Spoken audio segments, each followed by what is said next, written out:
We are only a few days away from AEW All In Texas. This is their biggest show of the year, and tonight was the final Dynamite before All In. There is one more show left, technically, which is Collision, which is coming up tomorrow night.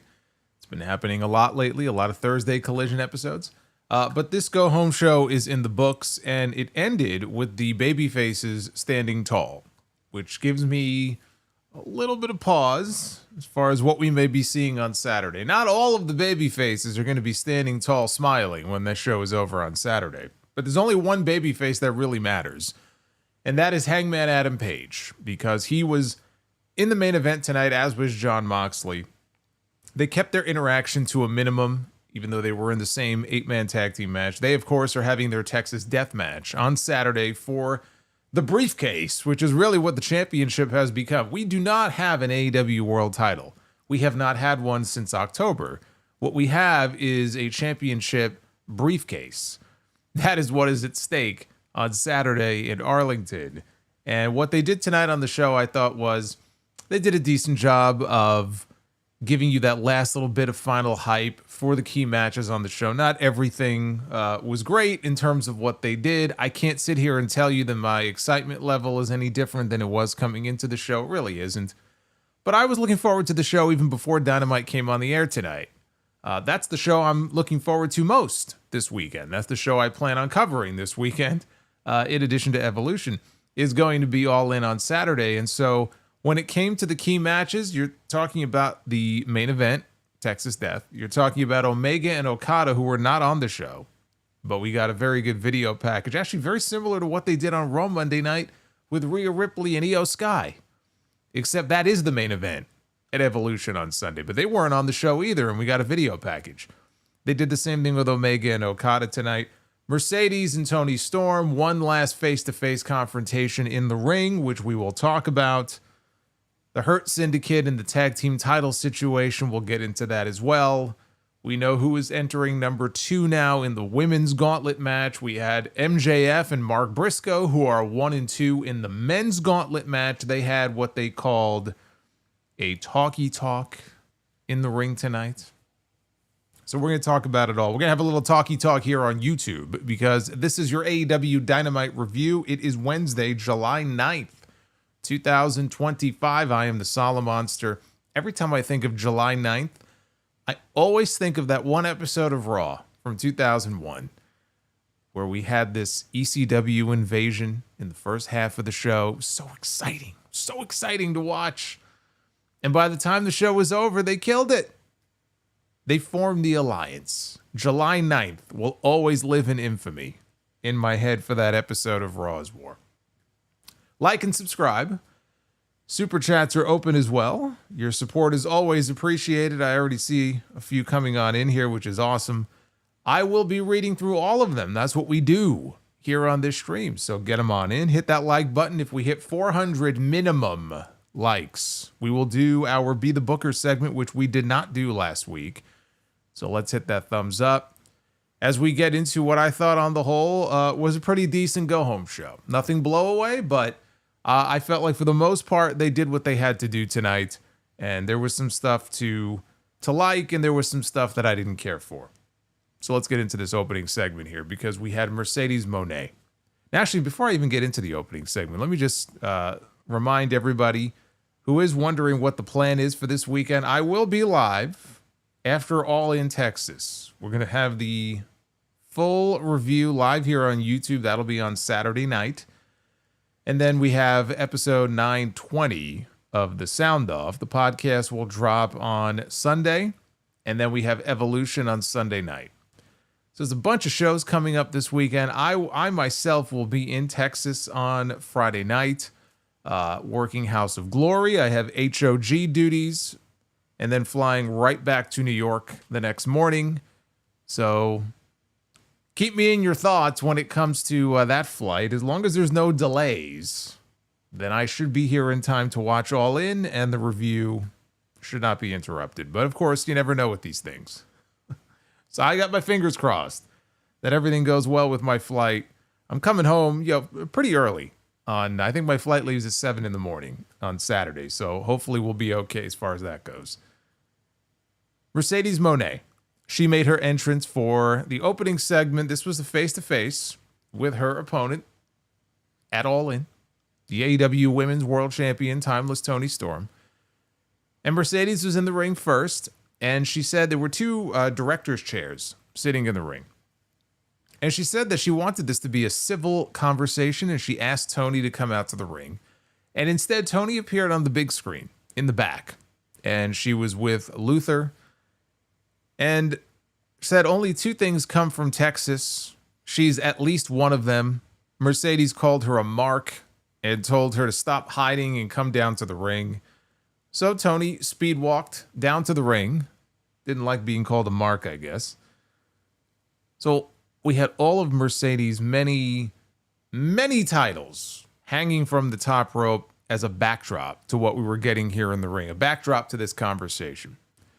And Mercedes grabbed 2 glasses of champagne from Luther outside the ring. He handed them to her, and she handed one of them to Toni so that they could toast 7 belts Mone, which I guess is what she would be if she wins the championship this weekend.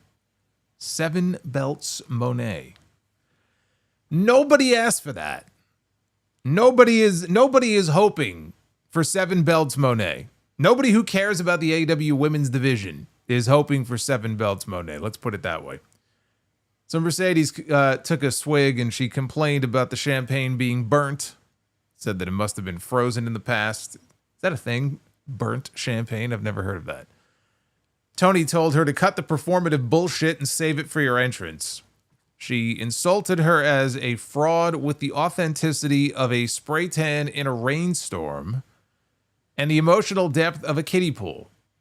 She called Mercedes a pussy-faced fraud. At least that's what I think she called her, because they censored the first part of this. And she said that all these belts are just a mask for her to hide behind. And she demanded to know what the hell she's so afraid of. So Mercedes actually took a seat in one of the director's chairs and said that they have traveled similar paths, the two of them, but they are nothing alike. She called herself better and classier than Toni, said that she had gone to hell and made the devil her bitch, and nobody was going to stop the Mone train. She said that the AEW Women's World title is her destiny. She is the Alpha. She is the Omega. She is the everything in between. Toni said, legacies don't exist, because Mercedes is out here talking about her legacy. She says legacies don't exist. One day they will all die. We're all going to die. We're all going to turn to dust. All that matters is one moment, and that is the moment they step in the ring and go face to face, and Mercedes realizes that she fears an ordinary life, but the only thing that Toni fears is an ordinary death. Thought that was a pretty cool line. Toni said that she believes that Mercedes deserves all the titles in the world, but not this one. She will go down as the woman who just couldn't win the big one. And Mercedes said that she wanted this to go down civil, but she guesses that she was wrong. So this Saturday, boy, did the crowd eat her up for that one. They showered her in chants of "you fucked up." She had a different show on the brain, obviously. She says, this Saturday, may the best woman win. And they both toasted, and they downed their champagne. And then Toni told her, "Eat shit, bitch." And Mercedes tried to take a shot at her. Toni got her on her back for Mercedes' own statement maker finish, but Mercedes scrambled out of the ring to safety. Toni got up on the middle rope. She had the bottle of champagne in her hand. She was guzzling champagne. And then she's going around the ring. She's shaking her tits around. Everybody's cheering for Toni Storm. And then she held up her title belt. And again, she yelled, "Eat shit, bitch." So Mercedes fucked up the date of the show, and the crowd let her have it. They were not going to let her get by with that one. Obviously, she had some evolution on the brain. It is a very busy weekend. There is a battle royal on Sunday, by the way. Can you imagine? If Mercedes were to become 7 belts Mone on Saturday, and then she wins the battle royal on Sunday, and then she gets another title shot at Clash in Paris, she might be 8 belts Mone before long. Someone has to stop this woman. I will say this about this promo. Toni Storm completely outclassed Mercedes. This was Toni Storm's night as far as you want to grade them on the microphone. Mercedes, outside of her little fuck up there, it was a perfectly pedestrian promo, but that's all it was. She was saying a lot of stuff. It didn't really feel like she believed what she was saying. It didn't feel like there was a lot of meaning behind it. It was her saying, I'm the alpha, I'm the omega, I'm the this, I'm the that, blah, blah, blah, blah, blah, blah, blah, blah, blah, blah, blah, blah. We've heard this every single week. Toni Storm goes out there. She's a master on the mic. She's got a way with words. She's very entertaining. So she took this promo.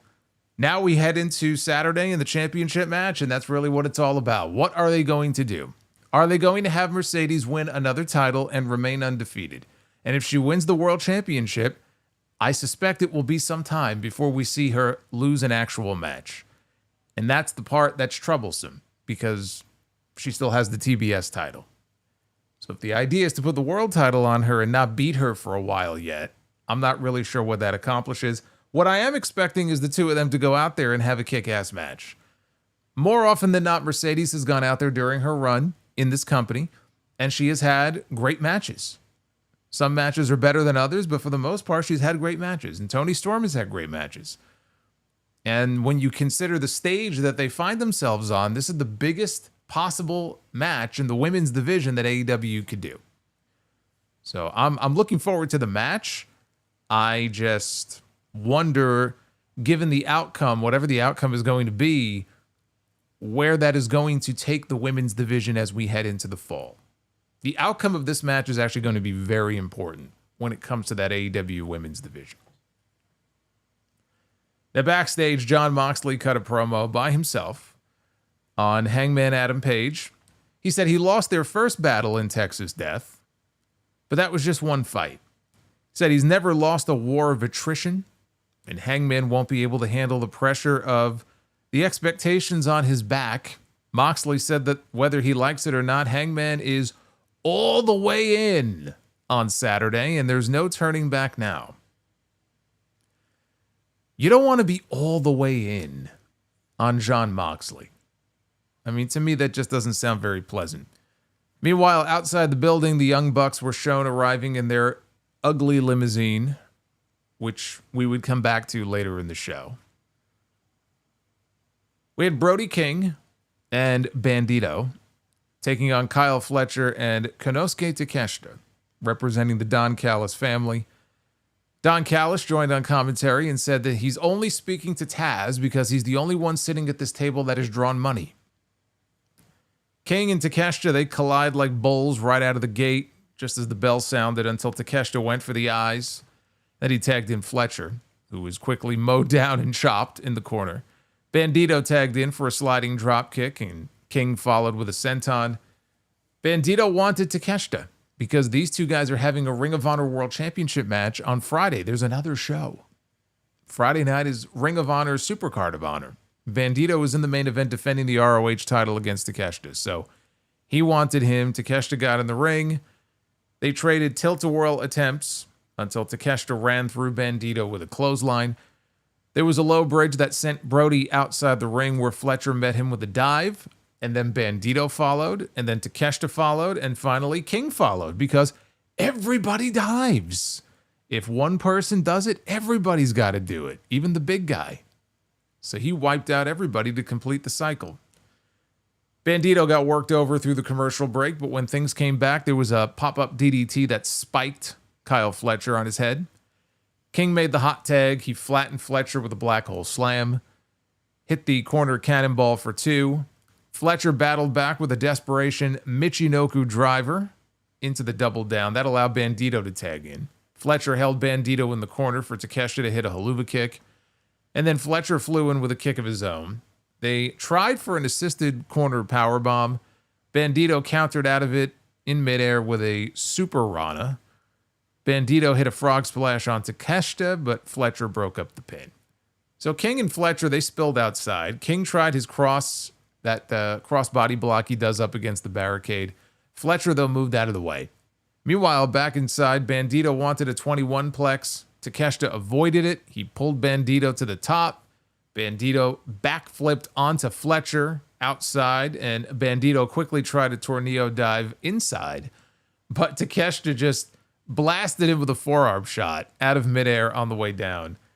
And then he hit the Raging Fire, and he got the pin on the Ring of Honor World Champion here. This was a good match, logical finish, given that Takeshita is challenging for the title on Friday. If Bandito would have gone in there and beaten it, I don't see Takeshita winning the ROH title. I don't see the need for that. So if that's the case, him getting a win here is something to give him a bit of momentum going into that main event on Friday. I'm still not completely sure why that match is even happening, but you know, they got to mix ROH and they got to mix AEW together, because otherwise nobody's going to be seeing it. They still haven't reached that critical mass of viewership when it comes to the ROH product, because it's still hidden behind a paywall. So this is the only way to get exposure for some of these people, and so that's why they do it. Fletcher, though, we know he's challenging for the TNT Championship on Saturday, and he should be winning that championship. Brody King, Takeshita, Bandito, they will all be a part of the men's Casino Gauntlet match, assuming, of course, that the gauntlet doesn't end before they make their way in, because remember, the rules of the gauntlet is that first fall to a finish. So it could end in the first 5 minutes. It won't, but it could. So not necessarily all of the scheduled participants will actually make their way out for the match. We go backstage, and we see FTR standing by with Stokely Hathaway, of course, and the Patriarchy. Christian Cage, Nick Wayne, Kip Sabian, Mother Wayne. They're all backstage for an interview with Renee, because they are going to be teaming up in an 8-man tag team match on Collision tomorrow against the Outrunners and Jet Speed. Boy, we've been getting a lot of these lately. All-Star 8-man tag, All-Star 10-man tag, All-Star 6-man tag, All-Star 8-women tag. We got basically the same match on Collision 2 weeks in a row. They just swapped out one person. I think it was Julia Hart for Penelope Ford. Literally ran back the same match. I mean, are they so devoid of ideas on that second show that they just have no choice but to keep running these multi-person matches every single week? It's getting out of hand. So we're getting another one on Collision.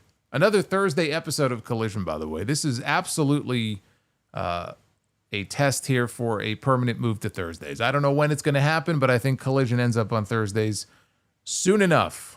And honestly, I think more people would probably watch the show if it was on Thursdays. I don't know how many more people would watch the show, but if the show aired on Thursdays instead of Saturdays, the audience would be a little bit bigger. So Christian says that he could run down all of FTR's accomplishments right now, because FTR, obviously, they are multi-time tag team champions, all the great matches that they've had. They don't have all show, though. He respects where their heads are at of late. He goes, you know, maybe if you scratch our backs, we can scratch yours if we walk out of that match on Saturday as the AEW Tag Team Champions.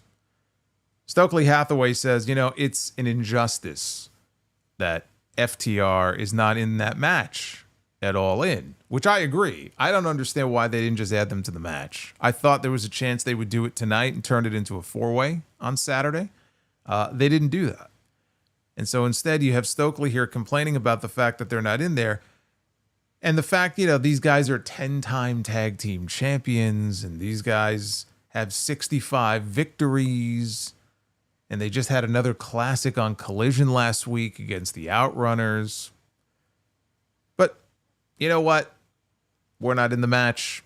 You guys are. As far as the back scratching thing is concerned, let's see how tomorrow night goes. And he went to shake Christian's hand.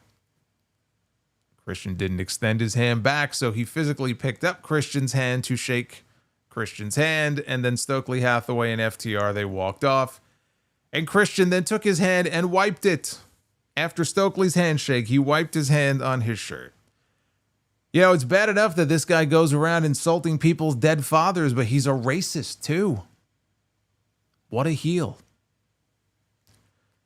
FTR not being added to the match is a little weird to me. This is the way they've chosen to do it, though. I think the destination is the same. See, my idea was and I was talking about this even on TNT last night with JD. I said, look, it's a three-way match. They turned it into a three-way match. It seemed like we were heading for jet speed against the Hurt Syndicate. And then they decided last week to add the Patriarchy. So now Christian Cage and Nick Wayne have been added to this match.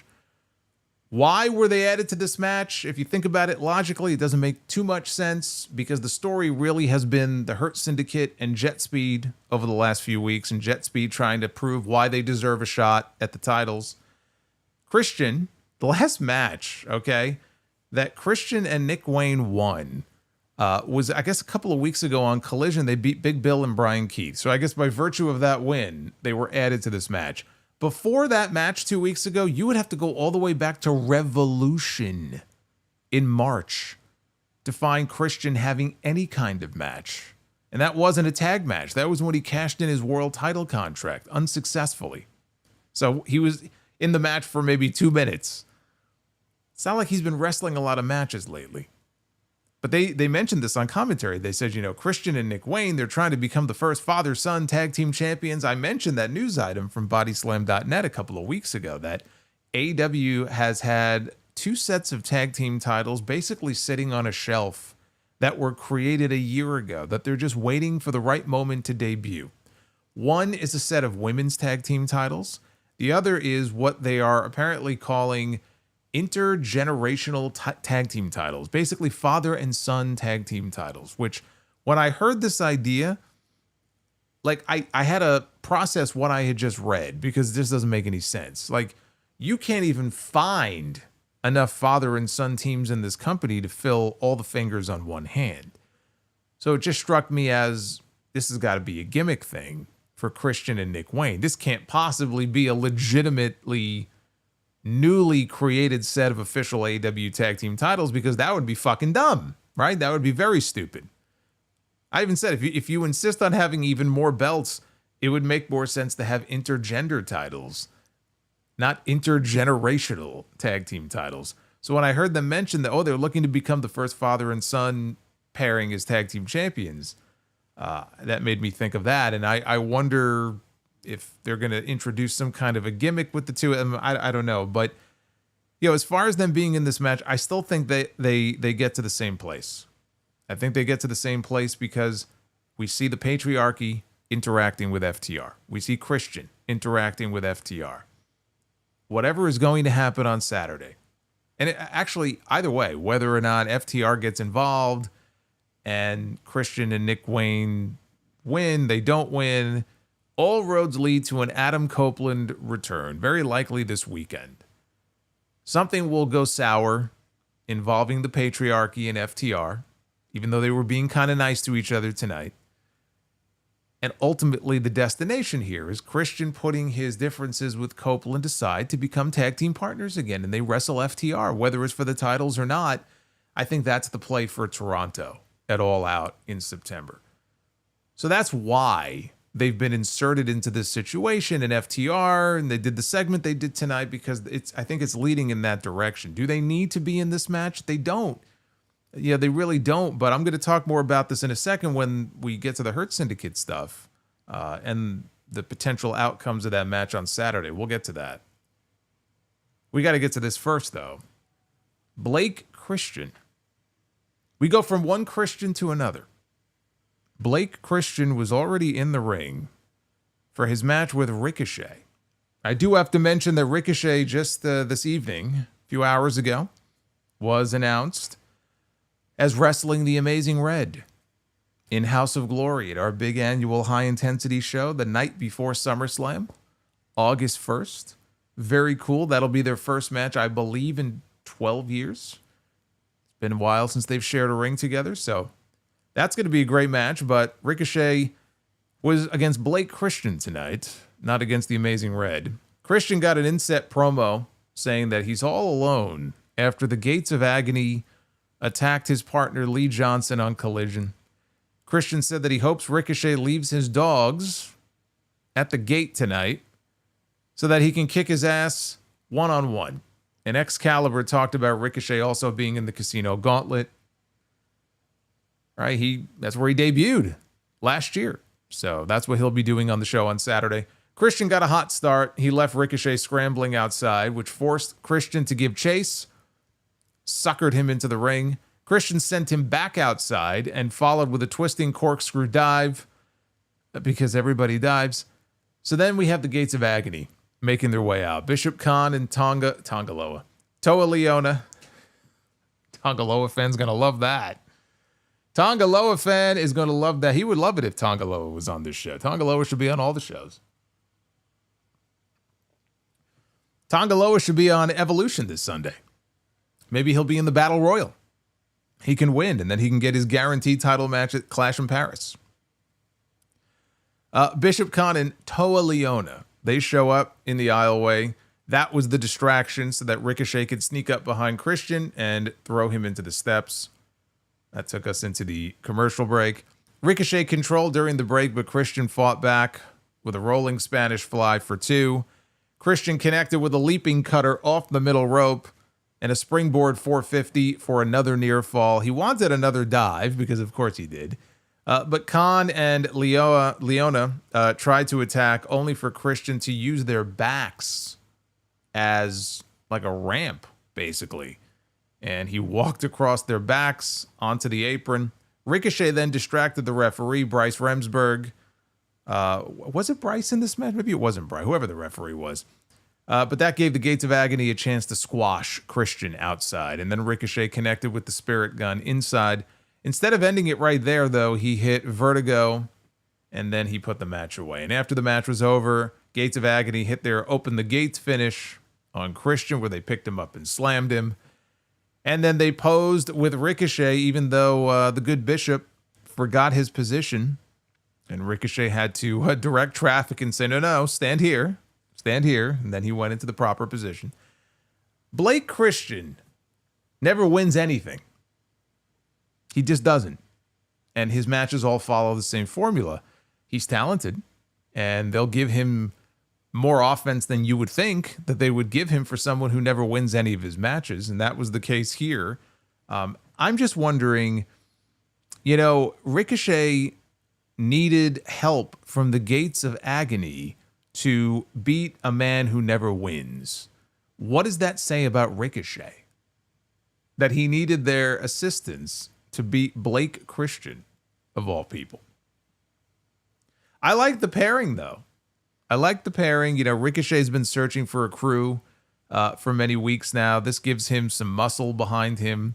It also is another trio to go after the trios titles for anybody who still cares about those titles. I just think it's strange, though, that he needed their help to beat Blake Christian, of all people. I mean, I'm just saying. Renee was backstage with the Hurt Syndicate, asking about MJF's one-on-one talky talk with Mark Briscoe later tonight. MJF said that he never said anything about it being one-on-one. He's not going out there alone tonight. Says Briscoe's about to get hurt. So MVP popped in and said, look, we got a photo shoot. He was talking to Lashley and Benjamin. So he pulled them away. They went to go back to their locker room, which was just around the corner, and there's a commotion. So MJF goes in to find out what's going on, and they find a note on the whiteboard from Jet Speed that says, hey, Shelton, since I already pinned you on Collision, this would be Kevin Knight, figured we would take the titles. Happy birthday, Jet Speed. Is it Shelton? You know what? I didn't realize. Is it Shelton's birthday today? I have to check this out now and see if it actually is the man's birthday. Let's take a look and see. Is it Shelton Benjamin's birthday today? These are the things I need to know. It is July 9th, 1975. Wow, it is his 50th birthday. We all should look so good at the age of 50. 50 years old. Shelton Benjamin. How about that? He was born the same year that Jaws came out. Jaws just celebrated its 50th anniversary. So does Shelton Benjamin. God bless him. He looks like he may be in the best shape of his life. So anyway, that was the message that they left on the whiteboard. So they stole their tag team titles, and so the Hurt Syndicate was not happy. And they told MJF, we got to go deal with this.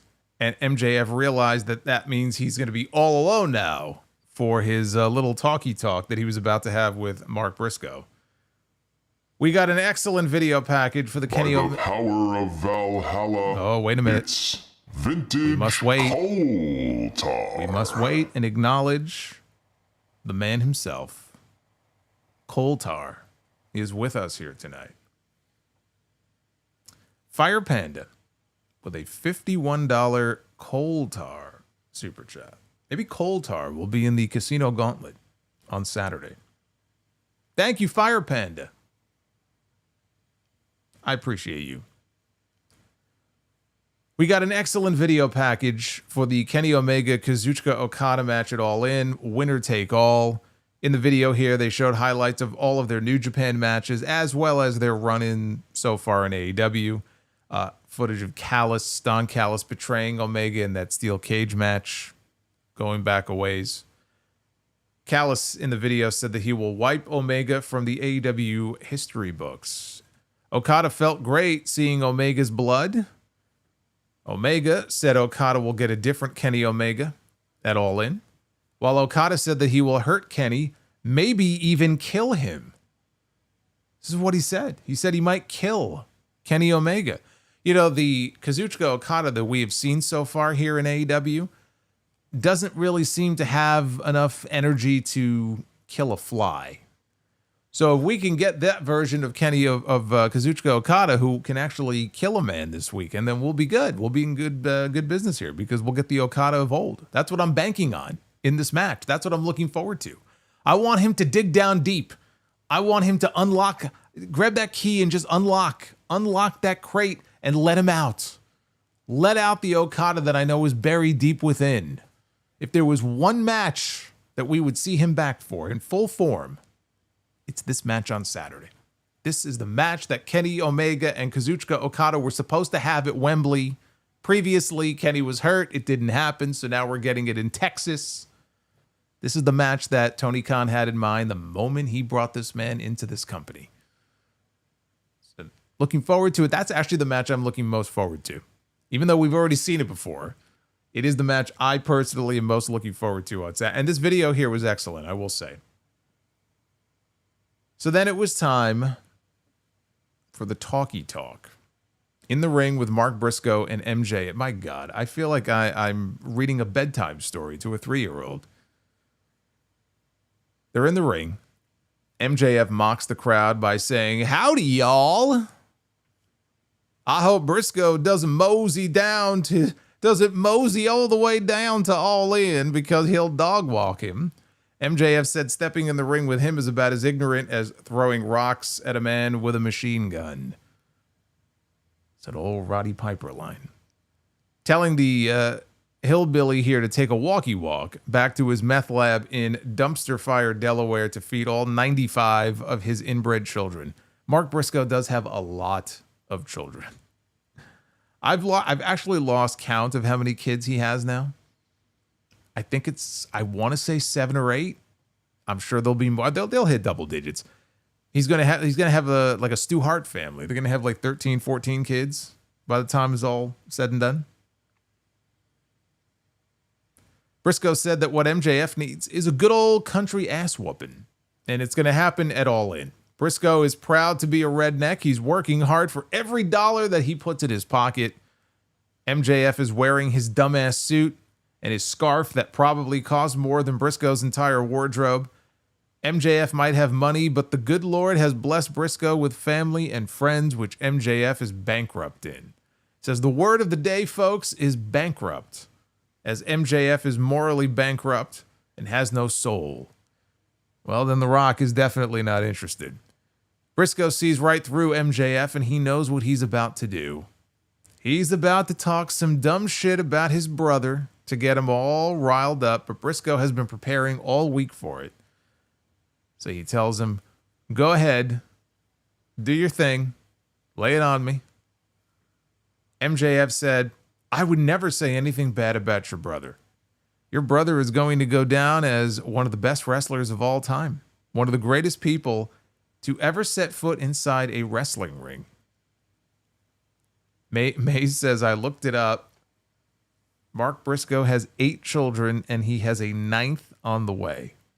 What did I say? He's going to hit double digits. Give it another year. He'll hit 10. He's building a little Briscoe army for himself. I mean, somebody's got to run the farm, I guess. I mean, they have all those chickens. More hands to help out. But MJF is acting as if, no, I would never say anything horrible about your brother. Such a great wrestler and a great human being. There's a special place in heaven for someone like Jay Briscoe. However, MJF pities his brother as he has to look down from the pearly gates of heaven to see that Mark Briscoe has become a joke. He is looking down and seeing his brother go from being one half of the greatest tag teams of all time, Dem Boys, to being nothing more than a joke. Now, MJF is not a betting man, but he bets if Jay Briscoe was somehow able to be here tonight, he would say, "Chicken, it shouldn't have been me." I almost read that last line wrong. It shouldn't have been me in that accident. It should have been you. Look, I know what he's doing here, and I was expecting it. I mean, the minute they announced that MJF and Briscoe were going to have a back and forth promo, if you have been following the MJF character for any length of time, what he will often do is go for the low-hanging fruit, right? He will intentionally stoop as low as he possibly can to try to be as just irredeemable as he could possibly be. And we've seen him do this time and time again. This is really not a surprise. It's actually very predictable at this point when it comes to these types of segments. And, you know, he went for the cheap heat. I don't know that it got necessarily, I wouldn't call it like a huge heat reaction. It got sort of a gasp from the crowd. But that was the cue for Mark Briscoe to double leg him and just sort of snap and take him down. That was sort of the fighting words, you know, that led to him attacking MJF. Again, it's what he does. Do I wish that he wouldn't rely on it so heavily? Of course. But it's what he does. It's what his character does. You know, he tries to just go as low as he possibly can to try to get a rise out of somebody. And in this case, what did you think he was going to say? Of course he was going to bring up Jay Briscoe. So he double-legged him down, and he nearly got a Jay Driller when the Hurt Syndicate's music hit, outwalked MVP, Shelton Benjamin, and Bobby Lashley. They surrounded the ring. Jet Speed quickly attacked from behind, though. Meanwhile, MJF, he bolts out of the ring and into the crowd like he was trialing for the Olympics. And Mark Briscoe chased after him. So that was the end of that as far as the two of them were concerned. Briscoe did come back later in the back with Renee and cut just a wild, wacky promo. I'm not even going to attempt to review or run down exactly what he said. It was insane. But we didn't see MJF or hear from MJF again after this. So with them out of the way, Jet Speed continued their attack on the Hurt Syndicate. And they blasted them with their own tag team title belts. That's stolen property, by the way. So they're attacking them with their titles. They slam Shelton Benjamin into the ring steps and then flatten Bobby Lashley. All of this came by way of ambush, I should point out. So while it is nice to see these two finally get some offense after getting their asses kicked multiple times over the last several weeks, it did come by way of an ambush with them using the tag team titles to attack these men. The supposed baby faces did this. The Patriarchy slowly walked out from the back into the aisle.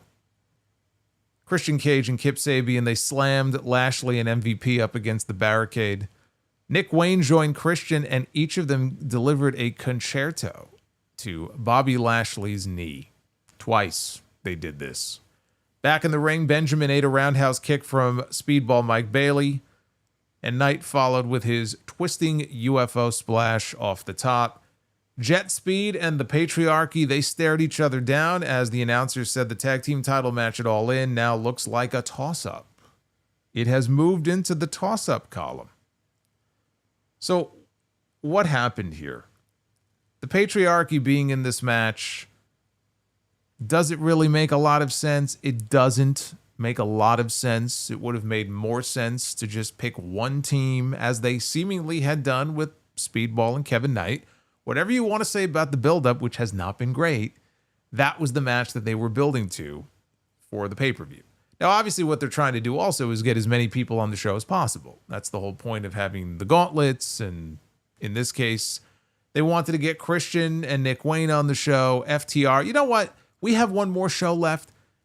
We will leave open the possibility that FTR could still be added to this match to make it a fatal four-way. Because Stokely Hathaway, even tonight in the back, made a pretty compelling case for why they should be in the match. I mean, they've been on television winning matches more consistently than the patriarchy, so why would the patriarchy be added and not FTR? They absolutely should be added to this match tomorrow night. And maybe they will. We got one show left. It's entirely possible. If they ask Tony Khan very nicely, maybe FTR will be added to this match. But as far as what are we looking at here? One of two things. One of two things is what we're looking at here. Either they were added to the match, Christian and Nick Wayne, specifically to take the loss, which is very likely, and of the two, it would be Nick Wayne, more so than Christian, that would take the loss. And they're not going to take the titles off of the Hurt Syndicate, or they were added to the match because they're going to take the loss, but not for the Hurt Syndicate, for Jet Speed. And it's their way of getting the titles off the Hurt Syndicate without having to directly beat the Hurt Syndicate. Look at what they did here on this show. They beat up Bobby Lashley. They injured his leg. He's going into this match now on Saturday not at 100%. He's got a gimpy leg now. They have given them an out to potentially lose this match if they wanted to take the titles off of them. I don't believe the titles are coming off of the Hurt Syndicate, regardless of who has been added to this match. I still think they hold on to these titles. If FTR gets added, it makes it a little more likely that we get a title change, because to take it back to the Copeland stuff, when we get Cope and Christian, and we will, against FTR, it's just a matter of when, maybe Tony Khan wants that to be for the tag team titles. If FTR gets added to this match, which they should, and if they win the match, you now have a tag team title match, a big match, that you can set up for All Out in September. You've also taken the titles off the Hurt Syndicate without beating them, because I've been wondering, like, who the hell is going to beat these guys for these belts? They've been so dominant. And there really is just this severe lack of competition right now in the tag team division. Believable, credible challengers for those tag team titles. Having a multi-man match gives them that out if they want to take that out. I personally don't think they are going to take it, but it's right there if they want to. They want to get those titles off them onto somebody else and not pin Bobby and not pin Shelton. There it is. You got fucking Nick Wayne in the match, okay? You got Nick Wayne. That probably is the only reason he's even in this match, is to take the losing fall. So that's what we're looking at here. Take your pick, on what you think is going to go down. I will say this about what they did here, even though, again, it's very strange that you've got the baby faces doing some of the things they did. This is what they needed. This is what Jet Speed needed. They have been beaten down and made to look less than now for weeks. Remember when they were put through those tables, or maybe it was one table in the aisleway by the stage, and they were left literally like stacking up a pile of garbage to be collected by the garbage man. And then there was another attack and they got the shit kicked out of them. And the idea was, well, they kept coming back, and Kevin Knight gets on the mic and, says, oh, we're not dead yet. It's like, yeah, well, you know what? You look about 85% dead. And they just kept getting their asses kicked. So I know what they were going for, but it did nothing to get me excited to see this match. And it did nothing to make me think they had a real shot of winning the titles. So the fact that they came out and got one over on the Hurt Syndicate, is it too little too late? Maybe, but they kind of had to do this. They had to give them a shot in the arm. They had to give them some credibility against these men because of how poorly they have come off in these angles over the last several weeks. So the whole tag team thing is probably the thing that I'm least inspired by going into this pay-per-view. You look at the talent in the match. It should end up being a very good match. But as far as the build to how we got here, probably I would say the worst thing probably on the entire show when it comes to promoting these key matches for their biggest show of the year. When I look at all the matches and how we got here, whether it's even Mercedes and Toni or Kenny and Omega or whatever else we're going to get on this card on Saturday, this stuff here and how we've gotten here is the one that just makes me look at it and go, yeah, you know what? This doesn't work for me. I'm going to need these guys to go out there this weekend and just make me forget all about all the shit that we've seen on TV over the last few weeks and just go out there and just have a kick-ass match. And I'm sure they will. Now, coming out of this, we had a women's four-way match to determine who enters the women's Casino Gauntlet match at All In the number 2 spot. The number 1 spot has already been decided upon. We know it's going to be Chris Statlander entering at number 1. She was sitting in the crowd. She was watching and observing this match here, which had Megan Bayne, Thekla the Spider Lady, Ty Melo, and Queen Aminata. Coming out of a break, Ty Melo badly mistimed a running cutter. So basically what happened here is Aminata gave Thekla kind of a wheelbarrow lift, and the idea was that Ty Melo was going to come charging in and catch Thekla out of midair and deliver a cutter. The only problem is she whiffed, and she went to go grab her, and whoever's fault it was, maybe Thekla didn't go down quick enough, maybe Ty Melo just missed. It looked terrible. She did not hit the cutter, and this did not go according to plan. We'll just say that. Megan Bayne delivered a Falcon Arrow to Thekla a little while later for a 2 count. Bayne grabbed Thekla onto her shoulders for Fate's Descent, which is her version of the F5, but instead of delivering her finish, she charged the ropes and threw this woman, beeled her out over the top rope onto Aminata and Ty Melo at ringside. That got a big pop. Then she dove through the ropes and wiped out all 3 women.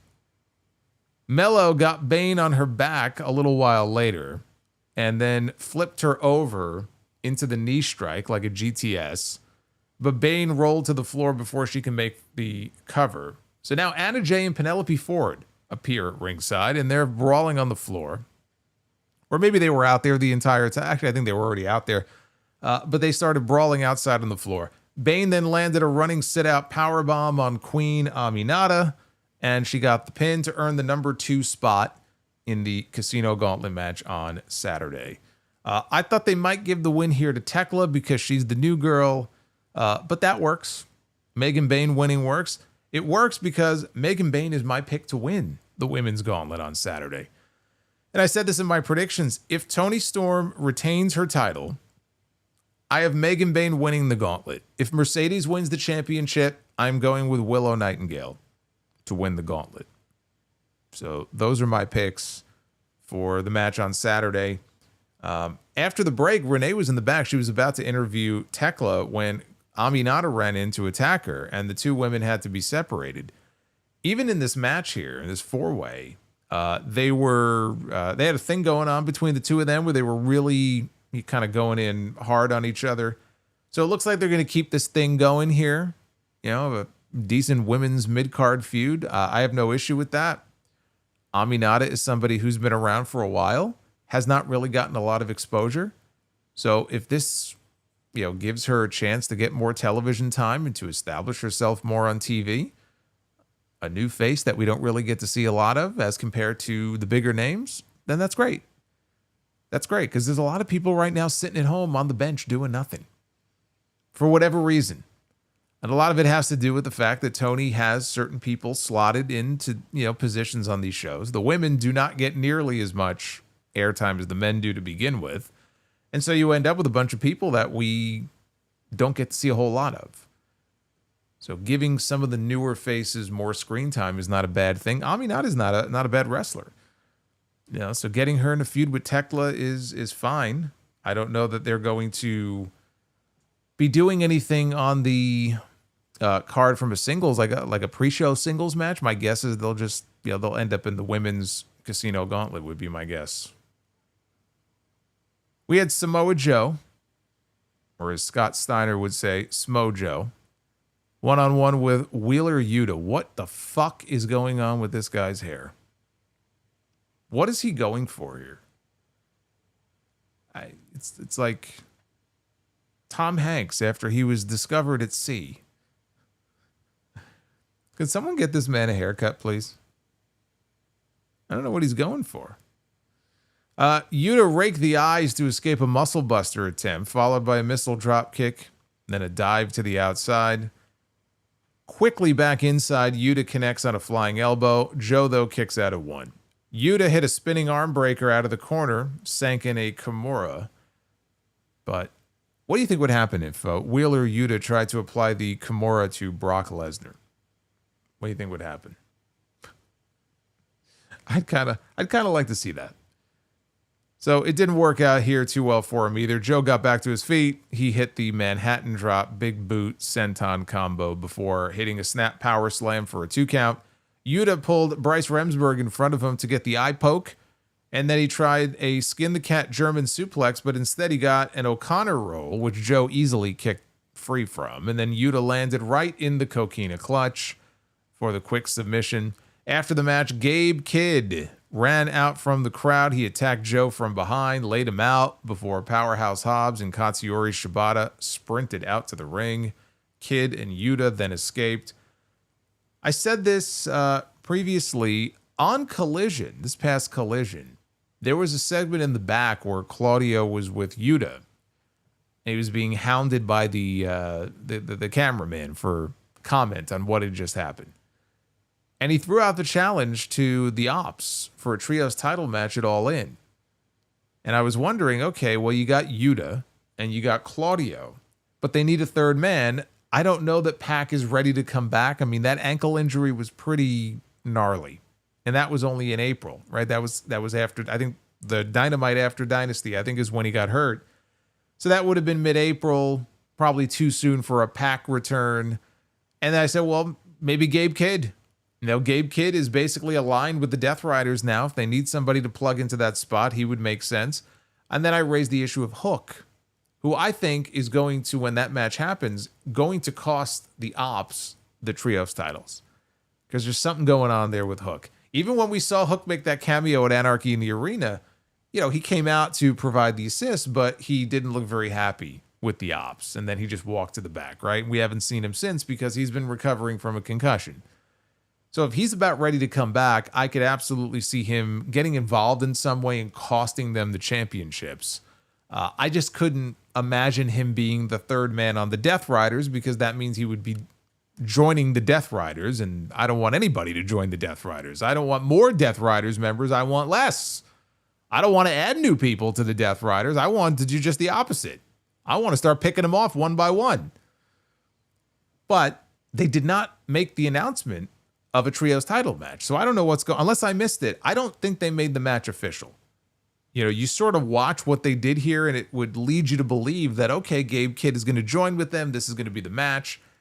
I don't believe they made the match official, but my guess is that will be a late addition to the show and we will have the Death Riders against the Ops for the trios titles. On Saturday, I can't imagine that Tony Khan is not going to want to get Samoa Joe a spot on that All In show. But again, unless they said something on commentary and I missed it, I don't think they made that match official yet. I also don't know why, if they're not going to do the match on Saturday, why this match here was even necessary on this go-home show, where they're really promoting all of the key matches on Saturday. Why even have this match if you're not going to add a trios title match to All In? The main event was what they billed as an all-star 8-man tag team match. They have been doing this almost weekly now for many, many weeks. We have had many, many all-star matches. All-star 6-mans and all-star 8-mans and all women, all elite. It's ridiculous. It's ridiculous. They got to give that label a rest for a little bit. Then again, They'll probably just come up with some other silly title. God, what was it on the Arena Mexico show? The 4 million pesos 6-man tag or whatever the fuck it was. I don't know. Anyway, we had the Young Bucks joining Jon Moxley and Claudio Castagnoli against Hangman Page, Will Ospreay, Powerhouse Hobbs, and Katsuyori Shibata, who stayed out there after the previous segment where they ran out. This was the party match of the night where everyone did everything. And it was dives and big moves galore in this match. As soon as the bell sounded, Hangman turned Matt Jackson inside out with a lariat. He flattened him with a big boot before decking Nick and Claudio, but Moxley got away. The Bucks quickly gained control by double-teaming Page, opted, though, to pose, and therefore they missed a tag to Will Ospreay, who flew in with a crossbody. The match broke down outside. Ospreay flew onto the pile with a slingshot dive. Page hit the Orihara moonsault out onto everybody. And that took us into the commercial break. During the break, a table was set up outside the ring. Ospreay was worked over for the majority of the break.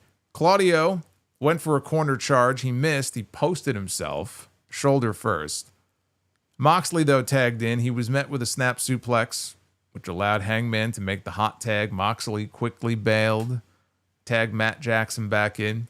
There was a blind tag by Claudio. Matt was able to avoid a deadeye, and Claudio took over. Later on, the Bucks escaped a deadeye from Page. They hit a double super kick. They backflipped Ospreay, who was trying a double Pele kick, but then they hit him with a double super kick as well.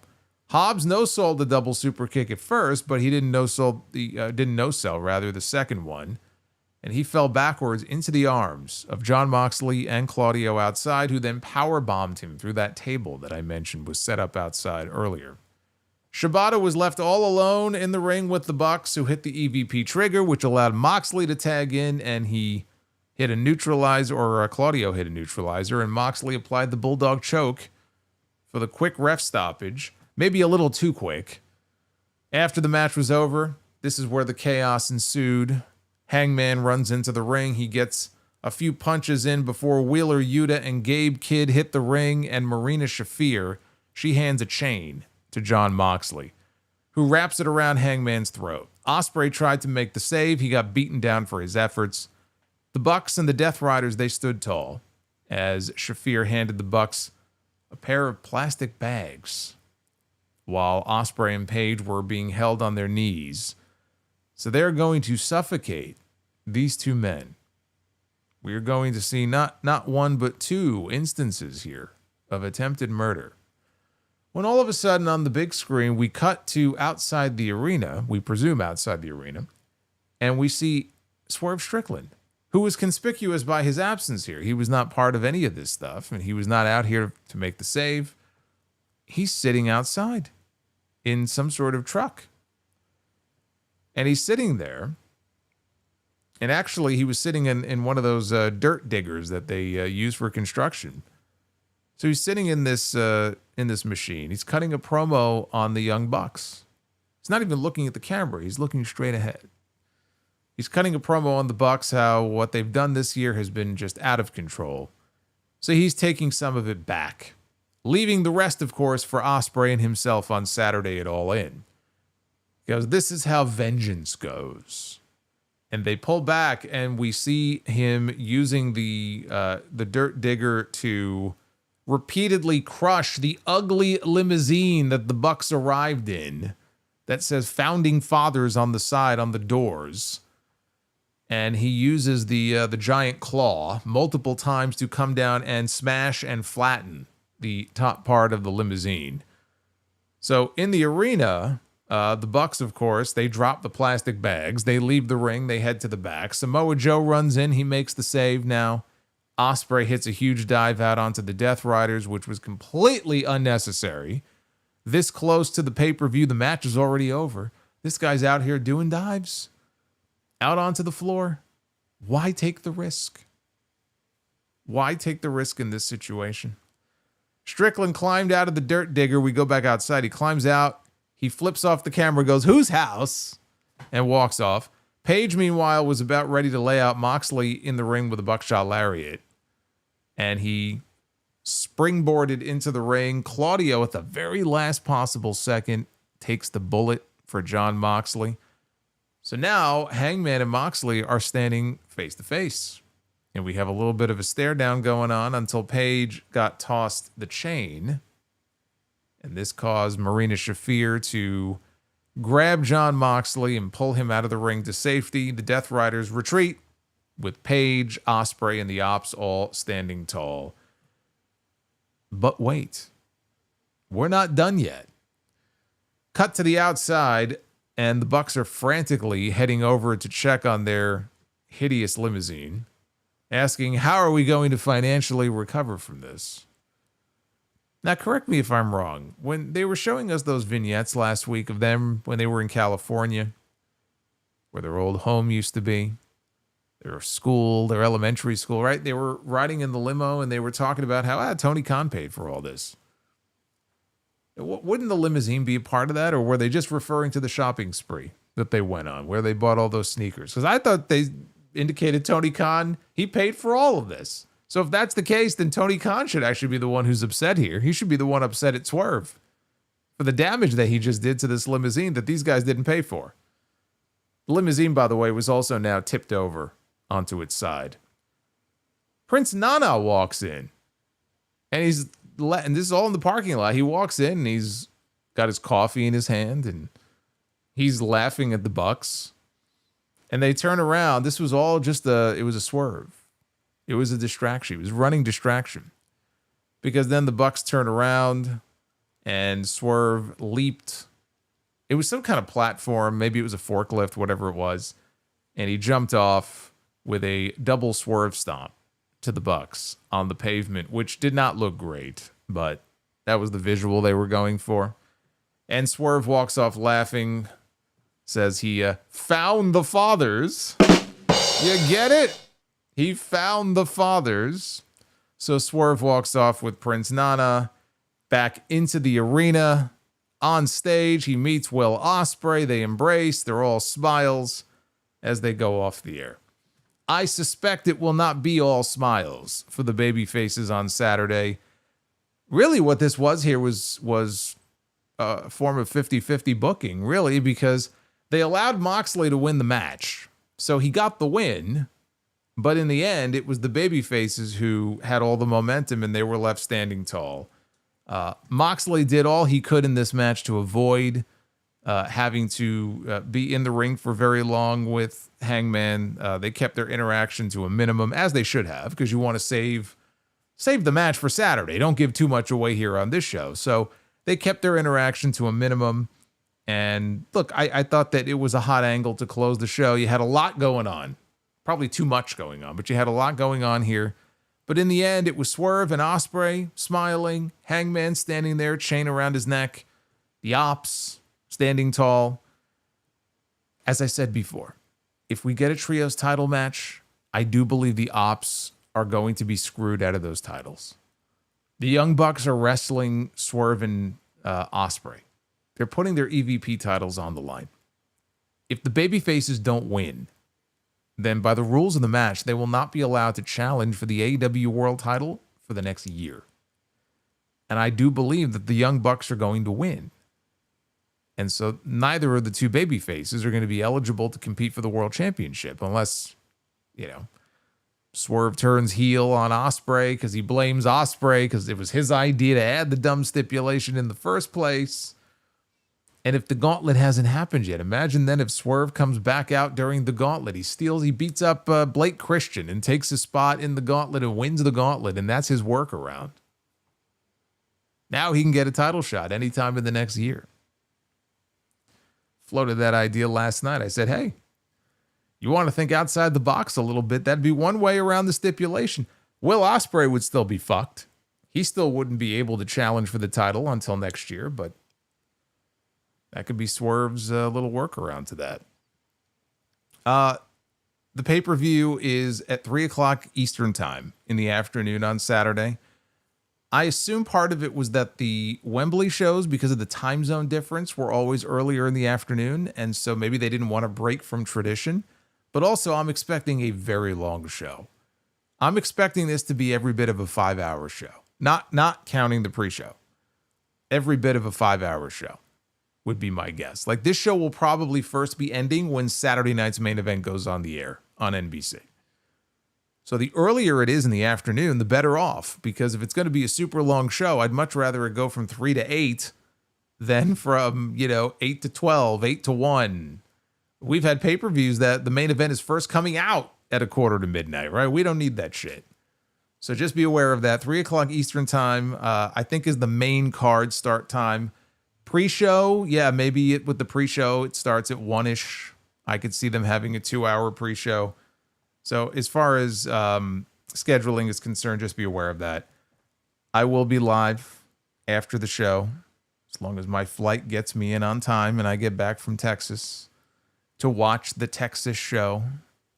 We will be live here on the channel for the All-In review on Saturday. I have a full preview and predictions for all of the matches on the card right now. There is one bit of information here that I did not mention, but this was reported earlier this afternoon from Mike Johnson on PW Insider. He said there are plans for a 6-man tag featuring Big Boom AJ of the Costco guys and some partners against the Don Callis family on the 0-hour pre-show on Saturday. Oh, joy. You may be getting the Costco guy. You might get the Rizzler at All In this weekend. So that's per PW Insider. I'm sure they're going to add some more matches yet to this card. This is the card as it currently stands, though. Men's Casino Gauntlet, Women's Casino Gauntlet. Adam Cole, Kyle Fletcher, one-on-one for the TNT title. Swerve Strickland and Will Ospreay against the Young Bucks. You know the stipulations, because I just mentioned them. Hurt Syndicate against Jet Speed against the Patriarchy for the AEW Tag Team titles. FTR should be added to this. We'll see what happens tomorrow night. Timeless Toni Storm, Mercedes Moné for the AEW Women's World Championship. Kenny Omega, Kazuchika Okada, winner take all to crown the first ever AEW Unified Champion. I did hear what Tony Khan said on the press call the other day when he mentioned that it's entirely possible the winner could walk around with all 3 belts. And the lineage of the 2 individual titles does not end. The lineage of the international title and the continental title will continue, and the winner could potentially carry all 3 belts around. This man loves his All Japan Triple Crown, doesn't he?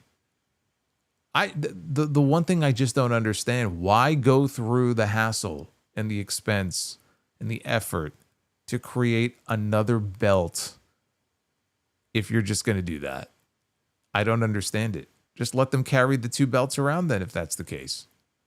Right? That's what Roman did after he unified him at WrestleMania 38. He carried 2 belts around for months and months and months until they finally created a single unified championship. And then he got rid of the other 2 belts. If they're going to do it the other way, I just don't understand the logic behind it. I really don't. He also confirmed the Continental Classic is going to be coming back in November, which is what I figured. Again, why it needs a belt, I don't know. Or if there was going to be a belt, let it be a belt like that Crown Jewel belt that WWE has now, where you win it and then you hold it over for the following year. I just don't think it has to be something that is carried around and defended year-round. I thought by having a singular unified title, that was going to eliminate the other 2 belts, but evidently not. And then soon enough, maybe we'll get those intergenerational tag team titles too. And then women's tag team titles. We'll have dog tag team titles and cat tag team titles. Mosquito belts. It's great. What did you think of Dynamite before All In Texas? 52.7% thumbs up. 47.3% thumbs down. Second week in a row? Second or third week in a row where the thumbs up outweighs the thumbs down. How about that? At Solomonster on Twitter or X is where you can go find the poll and vote. And stay away from Grok. I don't know what happened to Grok, man. Grok has just turned into a raging racist asshole. I don't know. Quite the heel turn from Grok on Twitter. I don't know what Elon did to it, but he fucked it all up. All right, let's take a look at your super chats. We are currently at 343 likes, so we need less than 60. If you guys want to do Be the Booker, that's up to you. But you only got a few minutes to get them on in. Less than 60 likes away from Be the Booker. Hey, Duff's Vids is with us tonight. Duff's Vids was with us on TNT last night as well. Good to see you, Duffs.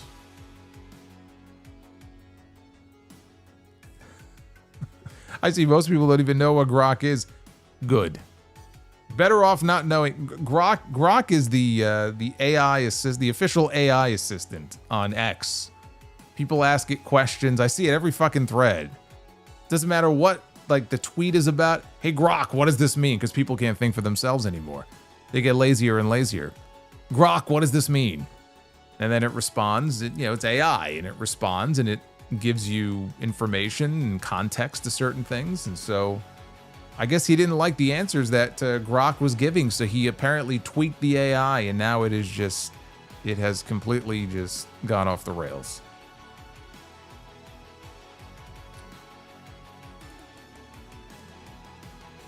They broke it.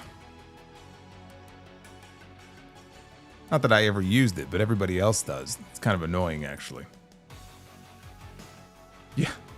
Brandon, yes. Brandon, you're right, unfortunately. I don't even know why I'm still on there. Duff's Vid says, I got fired from my job at the ice cream shop. I refuse to work on Sundays. Sundaes. And why can't you hear a dog whistle? Dogs can't whistle. That's true. That's true. I've never heard a whistling dog before. The Moldy Cheeseburger. I'm calling it now. The ending to Hangman versus Moxley will be the WCW Starrcade 97 finish. Mox wins. Sting shows up, accuses that moron Rick Knox of a fast count, resets the match. Hangman Page wins. So your idea is to borrow from one of the singular worst, most infamous finishes in wrestling history. Don't think that's a very wise idea.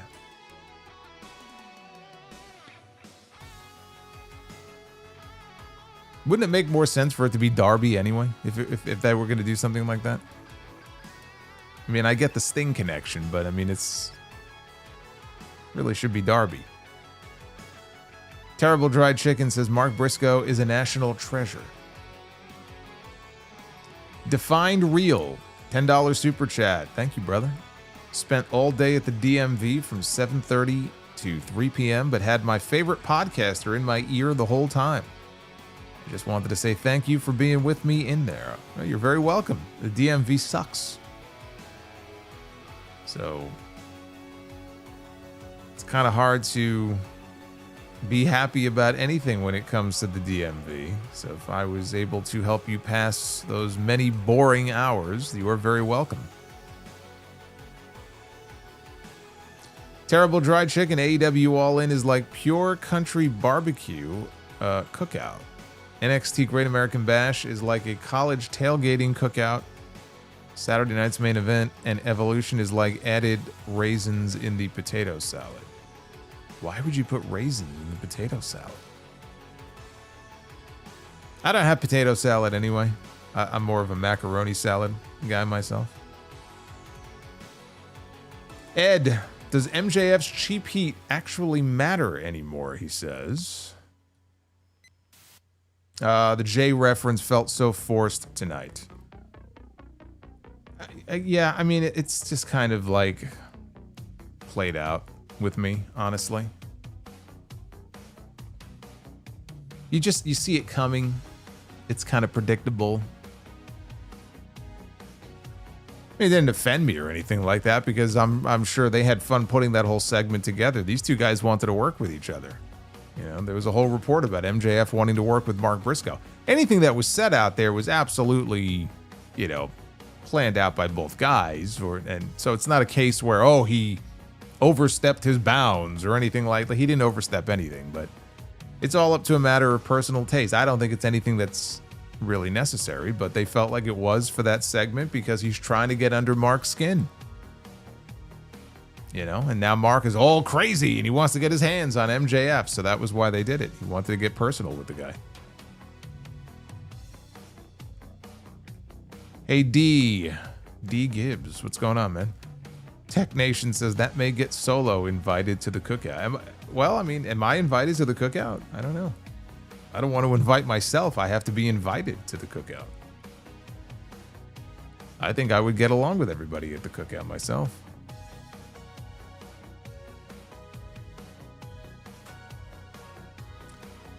There's Food Hive. Who's in my city for All in Texas? Let's meet up. There you go. There's Food Hive. Anybody who's going to be in town, let him know. He'll take care of the cookout for you. He'll bring the food. That's why he's Food Hive. Terrible Dried Chicken. I'm predicting Swerve and Ospreay will beat the Young Bucks. Also, I'm going with Hangman to win the AEW World Title. Sunset Ride Off, he says. Food Hive, I had a talky talk with this fine thing from the gym. By the power of Valhalla, it's vintage coal tar. This fine thing from the gym. What was his name? Havili. Look at this. I was wondering if we were going to hear from Havili tonight. Look at this. Havili with the $65 super chat here, all the way from Brisbane. Happy Wednesday, Havili. I'm going to read yours in order. We're going to go in order here. Solo has free access to said cookout. I could just walk in. Do I have to bring anything? What do you need? You need some macaroni salad? You need some liquor?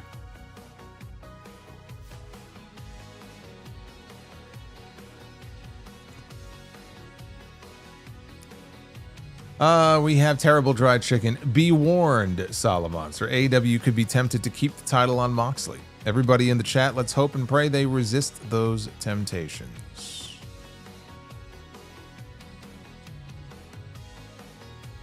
Also, shout out to you, Solo, says Food Hive. Early flight after a long night of work just to be jet lagged and watch 5 hours of All In. Just to do a stream after for 2 hours. Bless you, man. Yeah, it's going to be a very tough weekend. We got HOG on Friday night. And very early flight on Saturday. Really just going right into the AEW show, which is going to be 17 hours long. We'll get the review done. I don't know when I'm going to get my final work wrapped up for the podcast. There is a podcast on Sunday. Got to get it done somewhat early because we got another PLE. Sunday night, we got Evolution. Then Monday night, we got Raw. Then Tuesday, we got TNT. Then Wednesday, we got Dynamite.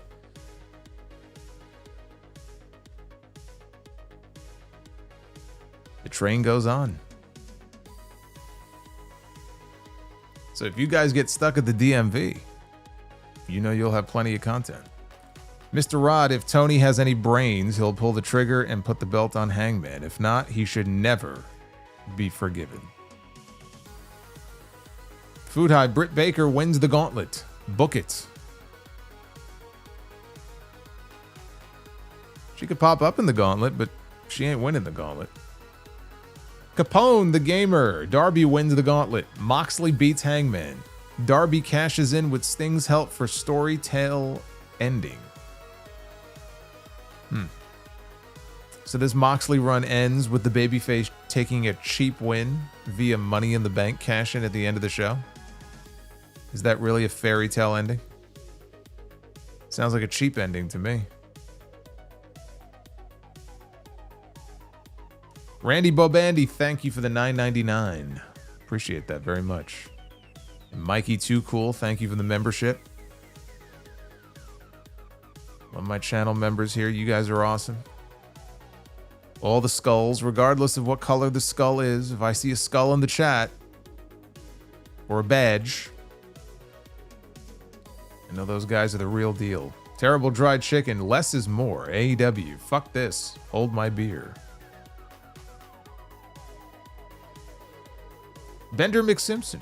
I think Mercedes can be good on the mic, but in AEW, she phones in her promos, and I don't know why. And I liked the trio of Ricochet and the Gates. Yeah, I mean, her promos are they're just very bland. And when you put her in there with somebody like Toni Storm, who, I mean, has this character nailed down, she's just so entertaining when you put a microphone in her hand or a headset on her head. You know, it's almost unfair. She didn't stand a chance in that opening segment. Fire Panda with the $51 coal tar. Tell me why, when I'm trying to watch Seth Rollins on Chris Van Vliet's Clips channel, do I see a Solomonster sign behind Seth in Saudi? I cannot escape you, man. Well, I'm everywhere. You can go back and watch when Liv Morgan won the Women's World Championship in Saudi. There's a giant Solomonster logo sign right behind her. Solomonster is everywhere at all times.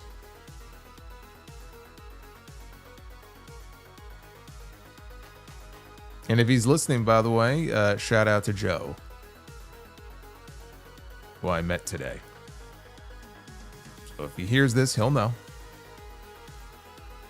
Duff's Vids, how do farmers party? Wooing! With wooings. There's Havili again. How do farmers party? They... Oh, God. How do farmers party? They turnip the beets. Turnip the beets.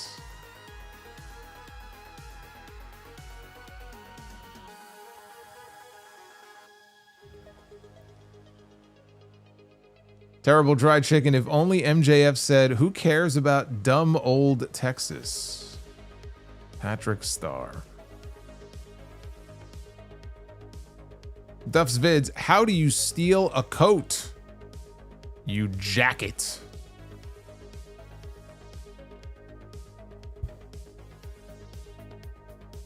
Terrible Dried Chicken. One of these days, MJF is going to order some KFC, Popeyes, Chick-fil-A, and Wingstop.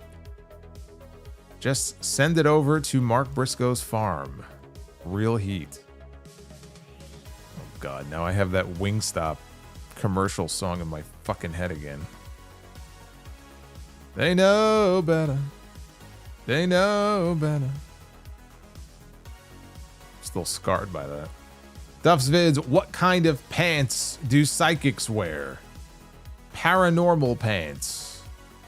Not so good. Justin Hesse, Gabe owners forever. I hope Gabe is doing well. He was with us last night on the stream. Groovy Goose. Do you have a favorite Adam Sandler movie, and which movies would you rank in your top 3? Thanks for the reviews and the streams. I probably would go Happy Gilmore, honestly. I mean, Billy Madison. I like Billy Madison. I saw Uncut Gems, which is a much more serious movie, and it was pretty good. I wouldn't call it my favorite Sandler movie, but it was one. It showed me more of his acting range than I think I had seen previously. But I probably would have to go with the Happy Gilmore, the original. Duff's Vids, what do you call a constipated detective? No shit, Sherlock. There you go. A return to form there for Duff's Vids. Justin Hesse. Gabe Owners, Triple Crown AEW champion. Boy, Justin really loves, he really loves Gabe, doesn't he? Little Nicky. I never saw Little Nicky. Never saw that one. Grant Hudson, 18 months of channel membership. Is this your deal, Russo? Today is the 25th anniversary of the Bash at the Beach 2000 work into a shoot, brother, with Hogan and Russo. Another infamous Hogan segment in addition to the one that we just talked about from Starrcade 97. I've talked about this incident extensively on the podcast and how stupid all around it really was. Havili with the 65. What's up, Solomonster? Shout out from Brisbane, Australia. Havili, are you going to be making the trip to Perth? See, now you would know better than I would. What is the distance? From Brisbane to Perth, I assume we're talking a plane ride, not a car ride. Like, what is the distance? Mileage-wise, hours? How far is Brisbane from Perth? How you doing today? It is Thursday, the 10th of July. Thoughts on Michelle not getting invited to Evolution? He's talking about Michelle McCool. I don't believe her.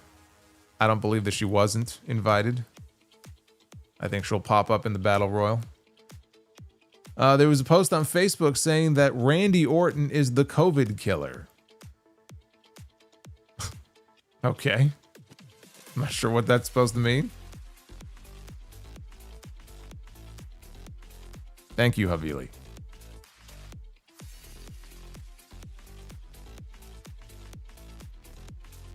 Oh, there he is. Gabe Owners is with us. I'm a simple guy.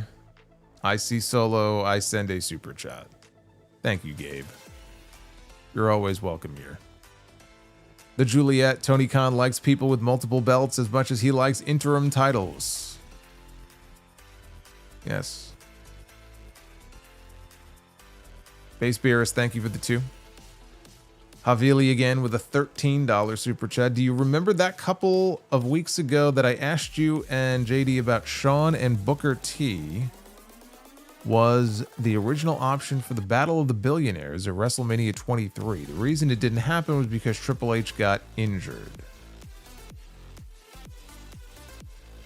Yeah, I don't remember ever hearing that back in the day, that the original plan was Shawn and Booker T to be in that spot. I mean, I know Shawn took the main event against Cena when Triple H went down with the injury, so it's possible that their original plan was screwed up for the Battle of the Billionaires, but I mean, I never heard it was going to be Shawn against Booker T in that match. All right, so Quizzical says Brisbane to Perth. Oh, that's not that far. That's just a simple 2,700 miles, apparently. It's going to be a long car ride if you try to drive. Well, that answers that question. Coast to coast flight, he says. All right. I wasn't sure. I don't know the geography. There's lots of different places in Australia. It's a very big place. Very big continent. Base Beerus, can you rank the AEW pay-per-views in terms of importance? No, I mean, it's kind of all over the place now. It used to be Double or Nothing, and then it was All Out, and I feel like it changes from year to year. In terms of importance, though, like right now at this moment, and the last probably couple of years, All In would be number 1, clearly. But I think as far as number 2, if you told me, I'm tempted to say Revolution. I feel like Revolution has overtaken Double or Nothing. So it might be All In, Revolution, All Out, Double or Nothing, Full Gear. Maybe that's a fair ranking.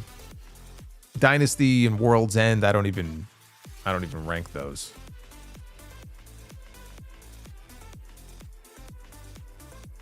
Base Beerus, I had some grilled cheese off the radiator. 20 fucking years. 20 fucking years. I ate grilled cheese off the radiator, and I did my business in a sock.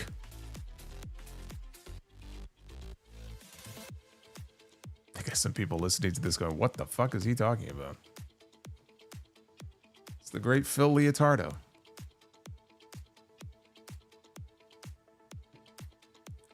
And Tamatanga Superfan with a $10 super chat. Which oh no. Shut the fuck up. Oh no.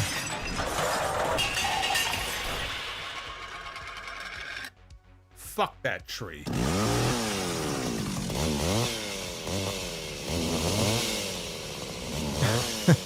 Ryan Hood, you're correct. What did I say? I thought he said sock. You're right. He said tissue. It wasn't a sock. It was a tissue. I'm sorry. I stand corrected. You got to get the details right. It's all about the details and the minutia. You got to get it right. Tamatanga Superfan though says, which hypothetical tag team would be better, Owen Hart and Tamatanga or Bret Hart and Tonga Loa? I know it's Sophie's choice for you, given your deep admiration for both Tamatanga and Tonga Loa. I think that I would have to go Owen Hart and Tamatanga. Like legit, I think that's the better team. Like, I'm answering this question in a serious way. Owen Hart and Tamatanga would be a better tag team than Bret Hart and Tonga Loa. Base Beers, thank you for the $12 learning tree. Chris Jericho will not be on the all. Well, I mean, I guess he could be in the Gauntlet. Oh my God. What if he's in the Gauntlet and he wins? Then he's got a guaranteed world championship match. Might we see the learning tree in the Casino Gauntlet? Food Hive. Hope Captain Planet doesn't think the unified belt is plastic, like that one call on the stream during the pandemic. He had a meltdown when Thunder Rosa debuted. Thunder Rosa at the time had the NWA Women's Championship, and he was very upset because he was under the impression that the belt looked plastic. And this was a very memorable phone call that we had on the stream that I have clipped, and I do have it somewhere. It was an all-timer. But he was very upset about that.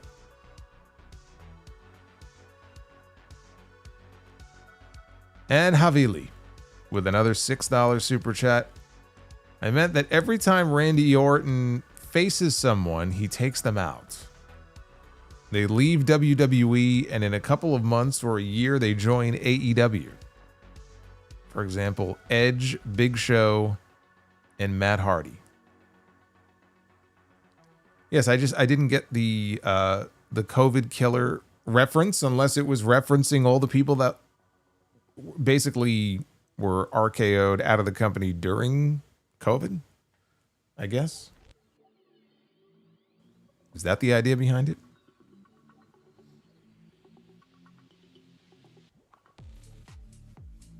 Just Reddit things. What is the best way to buy the pay-per-view? Never watched AEW before. You can actually buy the show a lot of different ways. It's on Amazon Prime Video now. So if you have a Amazon Prime Video subscription, you still have to buy it, but it's another option as far as how you watch the show. You're still going to have to pay. I don't know where you are. If, let's say you're in the States somewhere, you'll have to pay $50. But you can watch it through Amazon Prime Video. You can watch it through YouTube. Actually, that's how I've been doing it now for a few months. I go on the AEW YouTube channel. They'll have a video page parked for it. You just have to buy it through there, and you'll have access to it for a certain period of time. It's not permanent. Eventually, you will no longer have access to it, which I think is bullshit. But so yeah, YouTube is one way. Amazon Prime Video, Triller TV if you're international. PPV.com is another way. And there's, I think, a couple of other ways too. But for me personally, I've been doing it on YouTube, and quality-wise, it's been fine.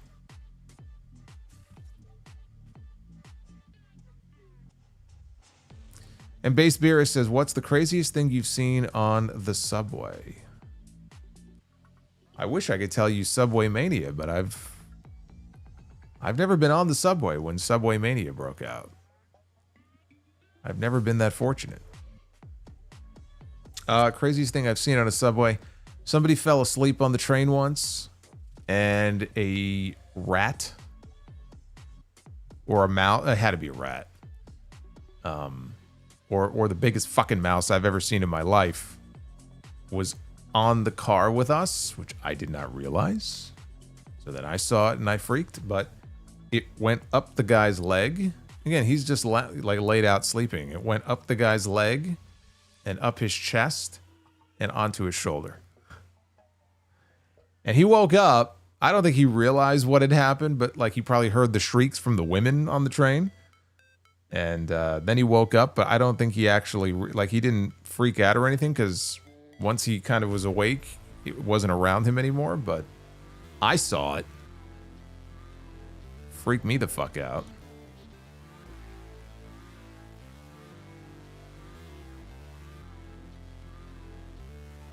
Base Beerus says Umanga and Tajiri. Now you got to say it the way Steve Austin used to say it. Tajiri. He used to call him Tajiri. B Money 04. If Hangman Page doesn't win the title at All In this weekend, do we get a rant similar to Hell in a Cell 2019? Probably not. No. No. The Hell in a Cell rant is just, it's an all-timer unto itself. And to this day, it is still something that just makes me shake my head, but it actually gets me a little upset even when I think about it now. The fact that somebody actually booked that match, whether it was Vince himself or somebody else came up with the idea and Vince said, yeah, that's a great idea, pal. And they actually said, hey, you know what? I think that's going to be the finish of this pay-per-view. Amazing, isn't it?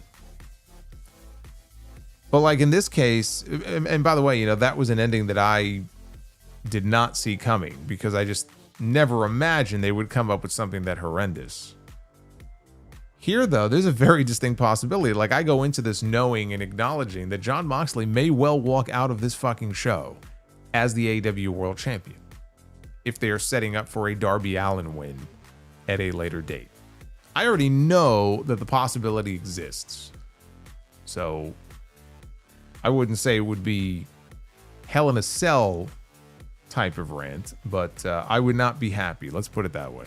I would not be happy with the outcome of this show if that happens. Terrible Dried Chicken to honor Bill Goldberg. Pick and delete 2 movies. Moves? No, movies. That feature Goldberg. The Universal Soldiers returns. Ready to Rumble. Looney Tunes back in action. I would never delete a Looney Tunes movie. I'll pick and delete 2 movies that feature Goldberg. You named 3 movies though.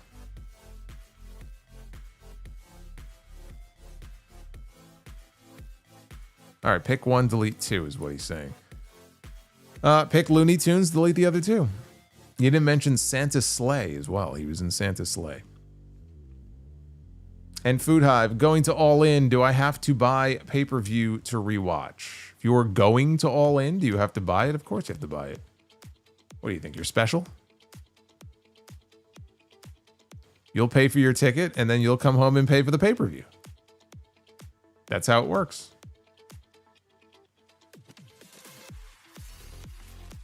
Duff's Vids, did you hear about the explosion at the clothing store? There were several casualties.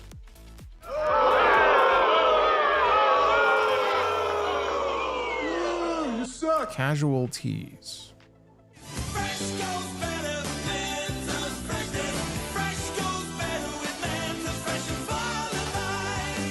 Mentos, the fresh maker. There you go. Always have your Mentos on hand right here. Havili, have you got yours?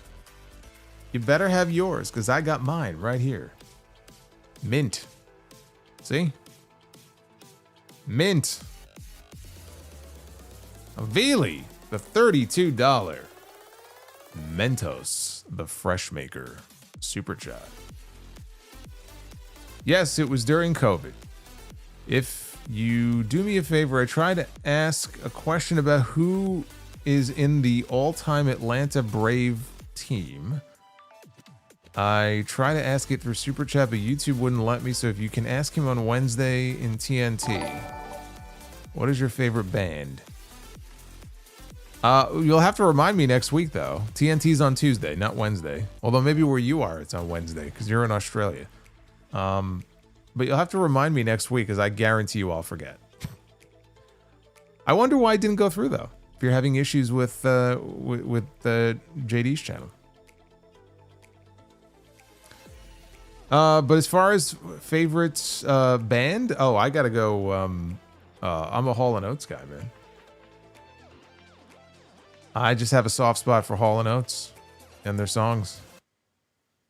Not even really like some of the newer stuff they had done, but more, you know, mid-'80s, early to mid-'80s. Big fan of their work. Major. In my opinion, Braun Breaker should have been Goldberg's last opponent. I pitched that idea many months ago. So you're preaching to the choir here, Major. You and I agree. Let him die by the sword that made him famous. Let him eat a wicked spear or 2 or 3 and go out looking up at the lights and putting over Steiner's kid on the way out. The successor to the spear. The only man who, honestly, at least in WWE, if not all of wrestling, should be allowed to do the spear is Braun Breaker. At least in that company. Because nobody else can do it the way that he does it. So I don't know why you would want to take that same move and do it in an inferior way. Just let the guy inherit the move and just retire it for everybody else. Base Beerus says, do you think Brian Pillman would have been a main eventer or a world champion? He was already a main eventer in WWE. Towards the end there as part of the Hart Foundation. Would he have been a world champion? Are you talking had he not died or had he not had the accident? Those are two different questions. I think had he not had the accident, I always said this. I always felt like the program coming out of WrestleMania would not have been Austin and Dude Love. It would have been Austin and Pillman. And I think they could have traded the title back and forth once or twice. So had he not gotten hurt, I do think Brian Pillman would... Do you feel him, sir? I do. I do think Brian Pillman would have been a world champion. It might have been brief, but I do think he would have won. If he had the accident but then didn't pass away, no, he was not going to be a world champion.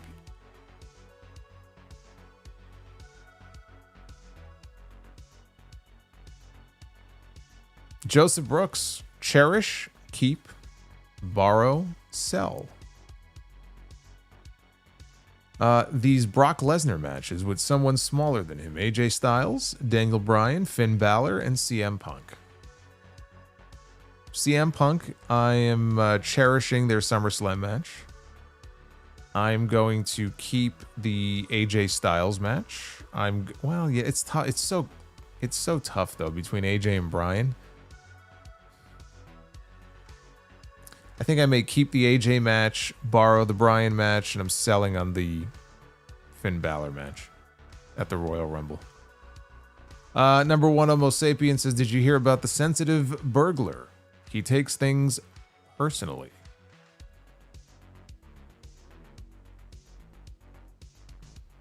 Thank you, Homo Sapien. Personally.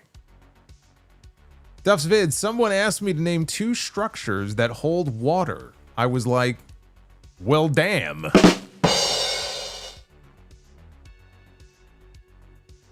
Base Barris, did Edge have a good spear? No, I don't think he did. The best spear he ever delivered was to Jeff Hardy off the ladder at WrestleMania 17. Otherwise, it always looked to me like he was hugging his opponent. Bobby Lashley doesn't have a terrible spear. Rhino had he had the gore, which was awesome.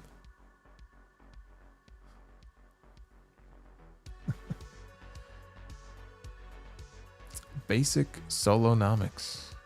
That should be my new look. Terrible dry chicken. Imagine Goldberg trying to do a dive on Gunther. My God. He's just gonna go for broke. YOLO. He yells YOLO as he dives out over the top rope. That he doesn't get up.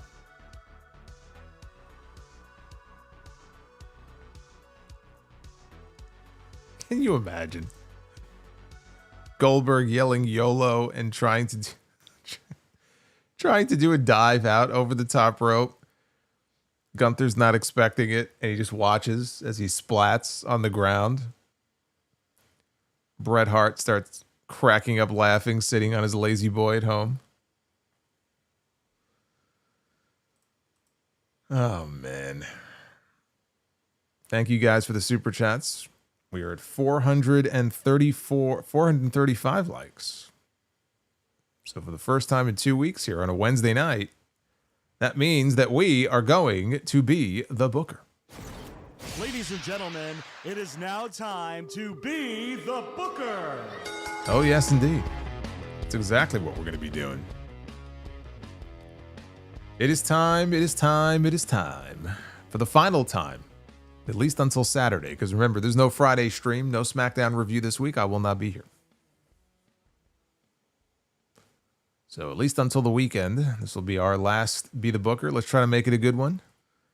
We begin with the former AEW and HOG Tag Team Champions Mark Quinn and Isaiah Cassidy, Private Party, who supposedly have interest potentially from WWE for an NXT run. I think NXT would be a good place for them to be.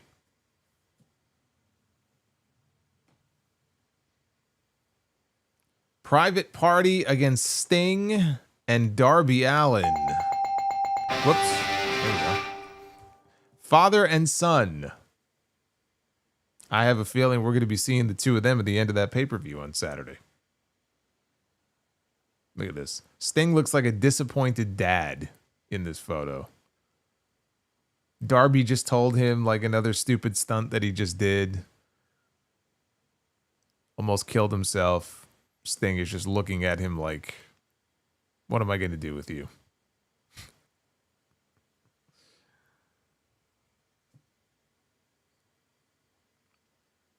Where is Private Party? They're on the bench. They have a seat right next to Britt Baker. I kind of picture the AEW bench and all these people that never get on TV anymore as like a giant waiting room, like at a doctor's office. You kind of pull a number. Remember the end scene in the first Beetlejuice movie? When he has to pull a number and he sits in the chair and he's got the guy with the shrunken head sitting next to him. I kind of picture like the AEW waiting room, and Britt Baker is in there and Private Party is in there, and anybody else that you haven't seen recently on television, they're also in there. They're just waiting for their number to be called.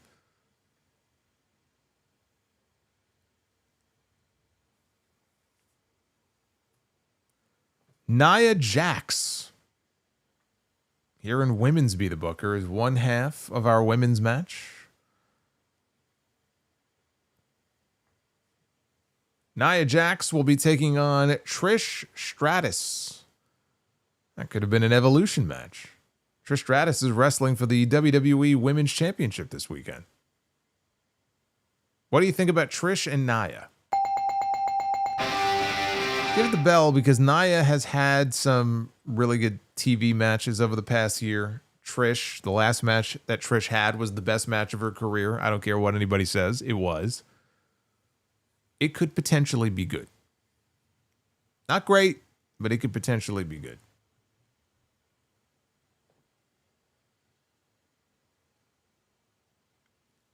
And our main event.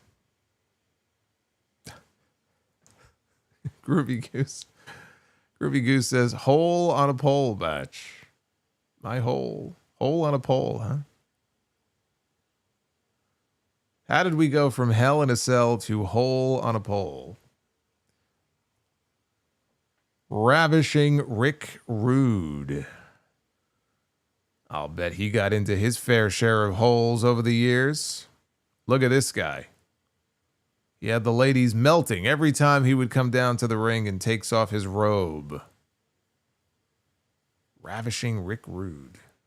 Rocking the porn stash.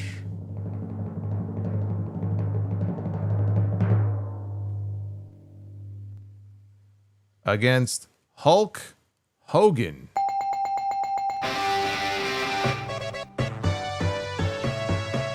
Could have been a pay-per-view program. Could have been a pay-per-view match in WWE. It just never happened. I think they had a house show match at least once. I know I saw it at Madison Square Garden once and I wasn't in the Garden for it, but I recall seeing it at least once before. But yeah, that was a program that we never got to see. I know it would not have ended well for Rick Rude, but it would have been nice to see. So we got Rude and the Warrior instead.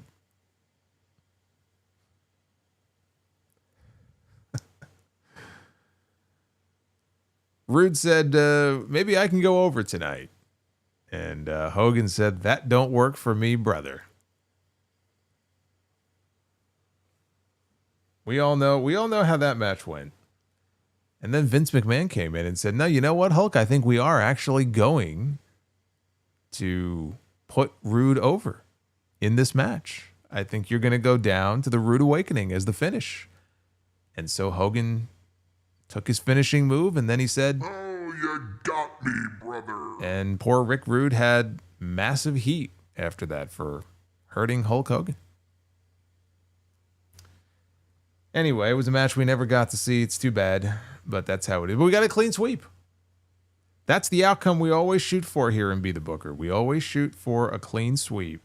We put together a very respectable card tonight. Hulk Hogan against Rick Rude, Nia Jax against Trish Stratus.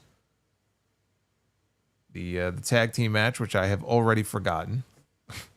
I completely forgot what the tag team match was that we booked. My memory is mush. I just booked it, and I already forgot what it was. Base Beer says, YOLO Solo. Joseph Brooks with the $4.99. As bad as the run was, can you think of at least 5 great Bret Hart WCW matches? The WCW run was bad, but Bret was still Bret. He won all the WCW belts, too. He did. He won the tag belt. He won the U.S. title. I don't remember if he won the TV title. He won the world title. I was not a fan of his run in WCW. It never felt like Bret to me. I don't enjoy going back and watching his WCW matches for the most part. If I ever go back and watch Bret matches, I'm watching his WWE stuff. Like I mentioned, they have that 4-hour Bret Hart mixtape they put together on the Vault channel. And they had a Bret Hart Conan match from Nitro, I think it was, and I just skipped right through it. Like, I don't give a shit. Because it just wasn't the same to me. It's like Bobby Heenan in WCW. Like, it just wasn't the same. But if you want me to name some matches, obviously the Nitro match with Benoit, the Owen Hart tribute match, was a great match. I remember the sold out match, I think, with Ric Flair. I think that was also a pretty good match. He had a match with Benoit in the finals of that tournament to win the world title. I think that was pretty good. But it's just hard for me to think of too many matches from his WCW run that I truly liked. You know, I'm sure there was a Bret Hart DDP match at some point that I must have enjoyed, or Bret Hart and Sting, but I couldn't tell you what event it was from. I don't know.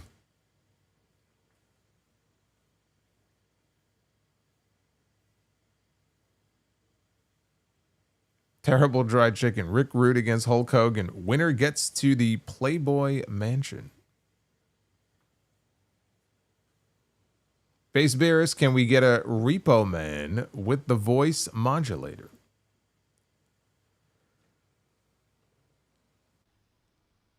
Repo Man.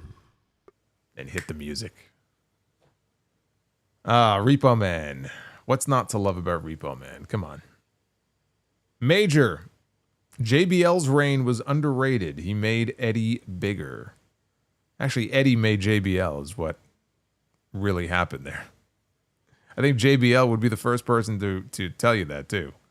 It was the other way around. Yeah, so I mean, in terms of like Brett, in terms of Brett's segments, because we were talking matches specifically, but I do need to point out, like, there was some stuff that Brett did in WCW that was actually quite great. Obviously, the El Dandy promo, which they also showed on that Bret Hart mixtape on the Vault. That's awesome. There was another promo where Brett, and I think he admitted, like, at this point in time, he just didn't care anymore. He was pitching ideas. It was falling on deaf ears. He's like, you know what? I am the learning. He says, I am the learning tree. The timing of some of these is just unbelievable. Fuck that tree. Yes, and Brett said, I am the learning tree. Now, there was one episode of Nitro where he came out and started talking about his cat. What was his? I forgot his cat's name. Was it Smokey? Smokey the cat, maybe? Like, literally just started talking about his cat. He didn't give a shit at that point.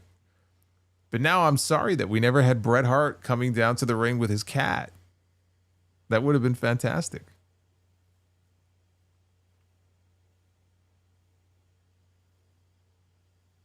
And then, of course, the big one where he wore the metal plate under his under the jersey. Was it the Oilers?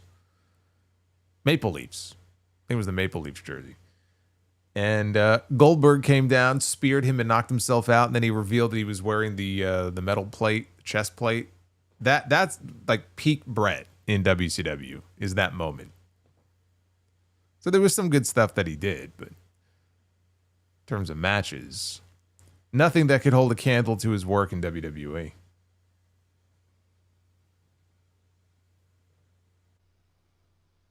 Repo Man. I know what I'm listening to when I get out of here. I'm gonna go find that song. Havili. Back again. Havili says, don't worry, Solomonster, about asking JD the question. I finally got YouTube to accept it. That's good. By the way, so far, the top 25 greatest SummerSlam match is Cody versus Brock, Cena versus Seth, Brett versus Undertaker, and Brock against Seth. Thank you, Yuta Goat. Thank you, Havili. So are you. Yeah, they're doing a countdown, right? So that is, what is that? 25 through 20? Is that what that is? I think they just started a top SummerSlam matches countdown. I would assume the number one match is probably going to be Brett and Bulldog from Wembley in 92. There have been some great SummerSlam matches. Base Beerish, you're very welcome. He dropped in with the learning tree. Number one, Homo sapien. If things worked out differently, do you think that we could have ever gotten Brett against Benoit in WWE for the title? Yeah, I mean, if things worked out differently health-wise for Brett, sure. Absolutely. Sean D, 27 months of membership. But why does Repo Man wear a mask? That's a perfectly legitimate job. Not the way he did it, though. The whole point was that he wasn't being legitimate in what he was doing. He was just robbing people.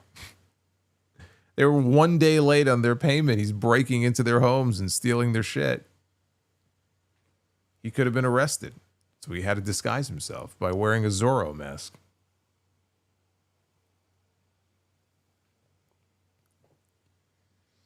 Base Beerus says Repo Man had glass shattering before Austin. He did. He did have the glass shatter, didn't he? That's right. See, Repo Man was Austin before Austin was Austin. And Terrible Dried Chicken, enjoy the food in Texas. Get the barbecue ribs. I had great food when I was in Dallas back in 2016. Went to a barbecue place, and it's just a bunch of barbecue on the paper they give you, and you just put the paper on the table, no plate, no nothing. You just chow down, and the food was great. I wish I had more time this time. I'm not going to really get to enjoy the cuisine this time. I don't even know if I'm going to have dinner on Friday. It depends when I get in. I may have a granola bar for dinner, but hopefully next time I make it back to Texas, I'll be able to actually enjoy the fine cuisine.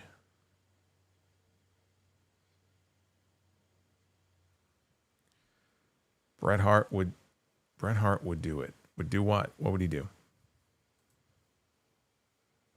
We should have gotten Kurt Angle against Mr. Perfect at WrestleMania 18. I still stand behind that.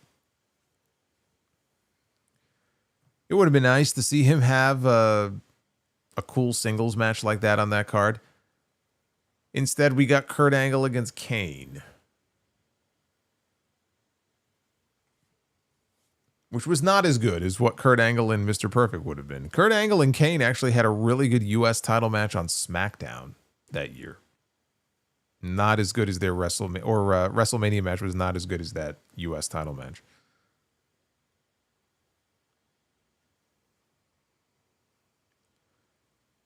And Major. Take out Triple H, HBK, and Kane. What is your favorite Undertaker feud? Mankind. Thank you, Major. Thoughts on the SNES? I own the SNES and I loved it. Some of my favorite games were played on the SNES. Super Mario World. WrestleMania. Was it WrestleMania? It was Super WrestleMania. I love the SNES. Might still be my favorite console, actually, from back in the day. And I pretty much owned them all. Not all of them, but most of them. I didn't have the 32X. I didn't have Neo Geo. But I had a bunch of Ataris, 2600, and two other ones. NES, SNES, Genesis, Game Boy, Game Gear. Saturn I did not have. Did not have Sega Saturn. Havili. It is 25 to 23 in the countdown. Thoughts on CVV interviews with Steve Blackman saying that his career in WWE was short because he was having neck issues and bad headaches. I have not watched the interview yet, but I'm very anxious to. He got invited to Steve Blackman's home to interview him. So I'm very interested to go check that out. Base Beerus says, first Texas death match in Texas. I know, it's amazing, right? We always get them in other places, but we're actually getting one in Texas. Major says, oh, and take out Mick. No, it doesn't work that way. You don't get to take out all of those people. Now you're cheating. You've taken out all the ones that were worth a shit. Kurt Angle, I guess. I'm going with Mankind. Undertaker's greatest rival. More than Kane, more than HBK. It was Mankind. And Terrible Dried Chicken, I am predicting Seth Rollins will win the WWE title. Okay, I predict he won't. Let's see who's right. Thank you for all the love here on a Wednesday night. This was more like it. Some excitement headed into the big Texas Stadium show this weekend. I am looking forward to the show. I am looking forward to being with you all for the live review when the show is over. So please make sure that you come on back to the channel. What I might do is actually get the page up on Friday morning before I leave. I might get the just park the page there so it's up. It's all taken care of. You guys can chat amongst yourselves if you want to chat or drop a super chat, whatever it may be. So just watch for that. And when that show is over, I'll be live. You got a lot of content coming your way this weekend, though. This weekend into the beginning of next week. I hope you appreciate it. I hope you enjoy it. I hope you watch. I hope you listen. Havili says, sorry, I meant 25 to 22. That's okay, brother. Just keep track of that countdown and keep me posted. I have not been following their top SummerSlam matches countdown. I've done my own countdowns in the past. I'm pretty sure I've done a SummerSlam matches. In fact, I know for a fact I have. It's up on the channel right now. If you go to the playlist section of this very channel, several years ago, I think I did a top, was it 9 or 10? I think top 10 SummerSlam matches of all time. I'm pretty sure. So be sure to go back and check that out. Be well. Stay safe. Have yourselves a great rest of your week. Check out HOG on Friday night if you're not watching SmackDown, or Ring of Honor. We'll be streaming on Triller TV Plus. We got some good action coming up in Texas at the Haltom City Theater. And then a big weekend of wrestling coming up. I'll see you then. Until then, take care, guys.